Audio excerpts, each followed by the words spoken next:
দেশে জ্বালানি তেলের কোনো সংকট নেই বলে জানিয়েছেন বিদ্যুৎ, জ্বালানি ও খনিজ সম্পদ প্রতিমন্ত্রী অনিন্দ্য ইসলাম অমিত। দেশে তেলের পর্যাপ্ত মজুদ আছে বলেও জানান তিনি।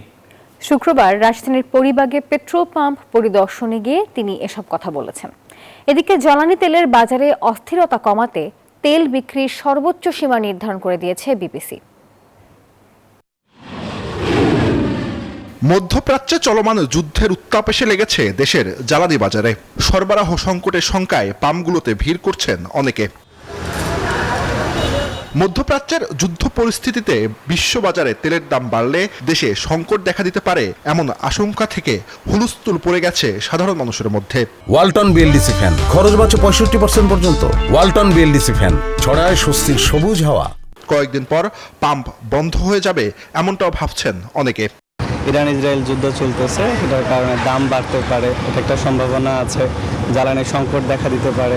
তেল আমরা এখানে নিতাম 10 মিনিটে, এখন 1 ঘন্টা কত মিনিট, আমি মনে করি 35 মিনিট দাঁড়িয়ে আছি। নিউজগুলাই দেখতেছে তো, দেখে সবাই চিন্তা করতেছে যে না, তাহলে অন্তত বাইকটা ফুল ট্যাঙ্ক করে রাখি। ক্রেতাদের এই হুড়ুহুড়িকে বাড়তি চাপ হিসাবে দেখছেন পাম্প কর্মীরা। তারা বলছেন সাধারণ সময়ে একজন গ্রাহক যে পরিমাণ তেল নিতেন এখন নিচ্ছেন তার দ্বিগুণ কিংবা 3 গুণ। বলতেছে তেল নাই নাকি, বলতে বলে এগুলো তেল নিতেছে, তেল সব লোড করে নিতেছে। এত তেল আমাদের সেল হয় না, 2 দিন বিক্রি করার জন্য যেটা আনছি মনে হয় 1 দিনই শেষ হয়ে যাবে। যেটা প্রয়োজন হইলেও নিতেছে, প্রয়োজন না হইলেও নিতেছে।